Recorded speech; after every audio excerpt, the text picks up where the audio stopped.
Olá, meu irmão, olá, minha irmã, um bom dia a você. Mano Rômulo, mais um dia no nosso devocional, crescendo no Senhor. E hoje temos uma lição muito importante e acredito que vai ser de grande valia para o nosso crescimento. A gente está no capítulo 35, parte final. Lemos ontem um momento maravilhoso, onde Deus começa a restaurar a casa de Jacó, começa a reorganizar toda a sua vida.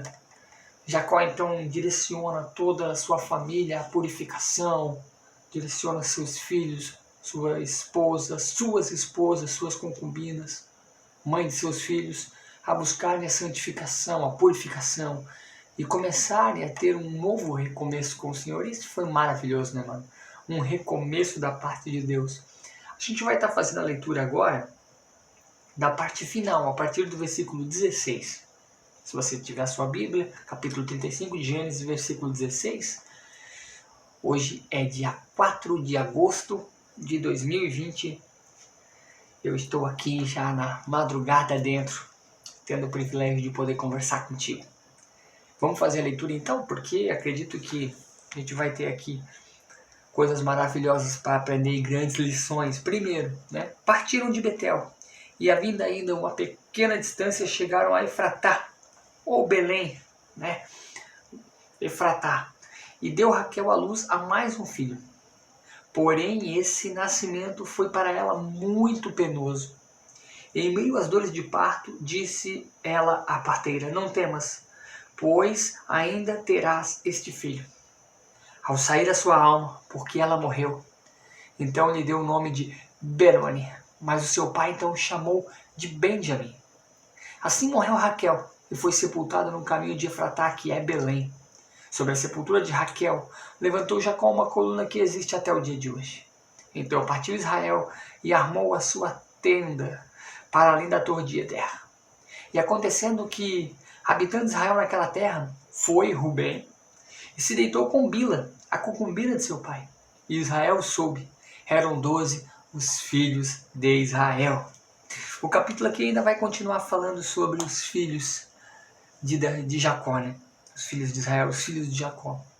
Mas aqui a gente vê 3 situações incríveis. Primeira situação que eu quero que a gente possa entender: como as coisas acontecem de uma forma para outra, Como muda muito os ambientes, os climas.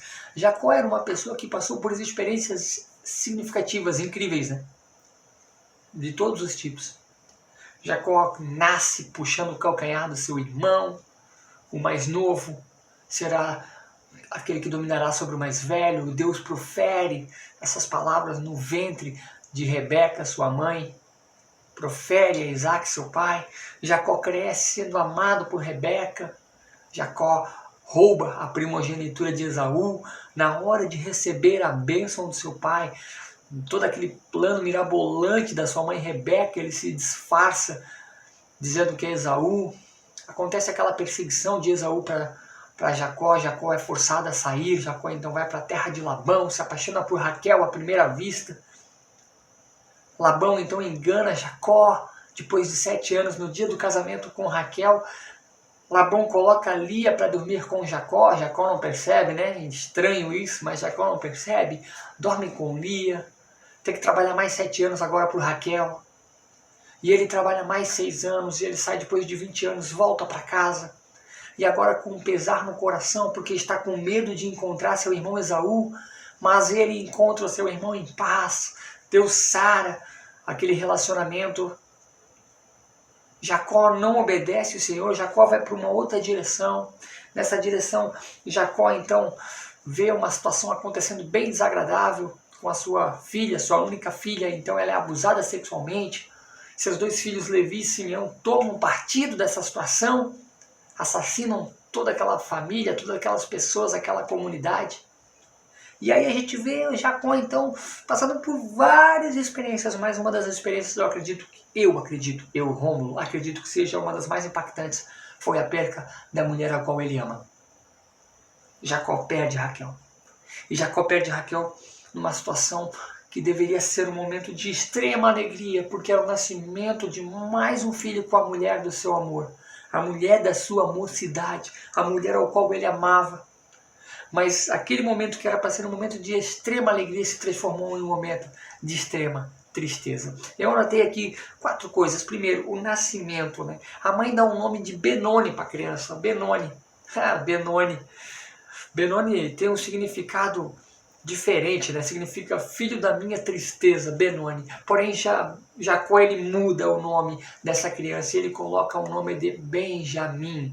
Benjamim significa o filho da minha destra, aquele filho que deve ser honrado, o filho do amor. Então, Jacó ele recebe Benjamim, mas ao mesmo tempo que Benjamim está vindo para acrescentar a vida de Jacó, Jacó perde aquilo que ele mais ama, que é a sua esposa. Então ele tem agora que lidar com esse novo momento, né? O momento da morte da sua amada, da morte da sua esposa. Não entenda, irmão, que a vida de Raquel foi uma troca pela vida de Benjamim, não. Acontece essa situação, essas mulheres que morrem no parto. Antigamente não existia uma tecnologia de parto como é hoje, né?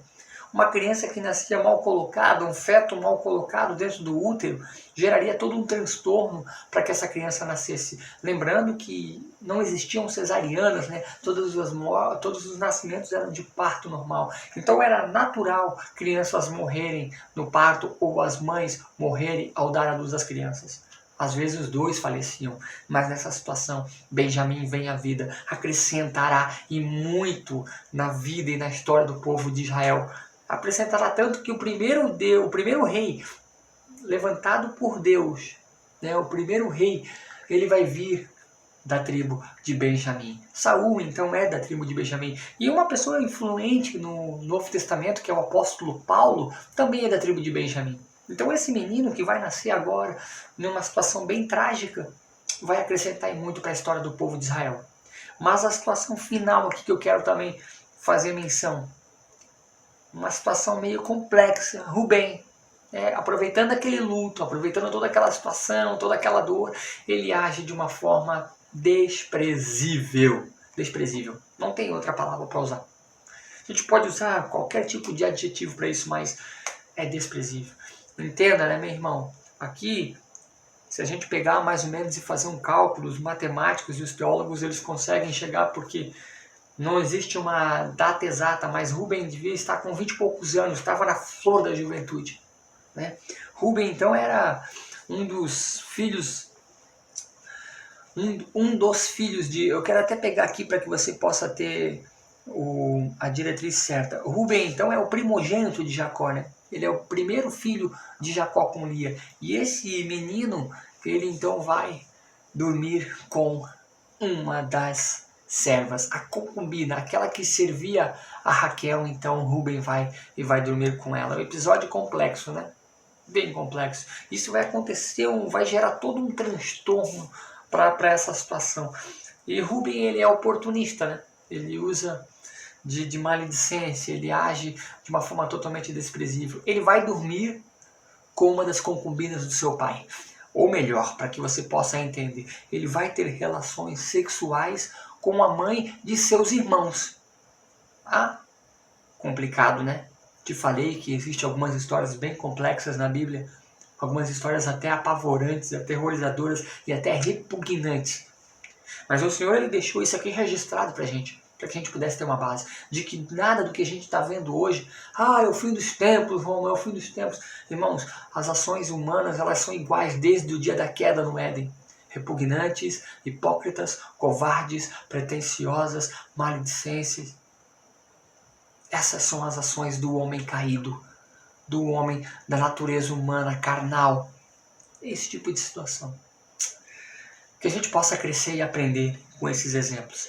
O próximo capítulo, o capítulo 36, ele vai dar direção aos filhos de Esaú. Nós não vamos passar esse capítulo lendo capítulo, filho após filho, não, nós vamos pular. E aí nós vamos lá para o final, nós vamos lá para o capítulo 37. Se amanhã o Senhor nos permitir, nós então estaremos estudando aqui o capítulo 37, que vai acontecer uma grande mudança também na história do povo hebreu, do povo de Israel. Desejo a você uma ótima, eu ia falar uma ótima noite, né, porque eu estou na madrugada, mas um ótimo dia, muita paz e que a graça do Senhor possa inundar o teu coração em nome de Jesus. E se o Senhor nos permitir, amanhã a gente está novamente junto. Muita paz, meu irmão. Que Deus te abençoe grandiosamente em nome de Jesus.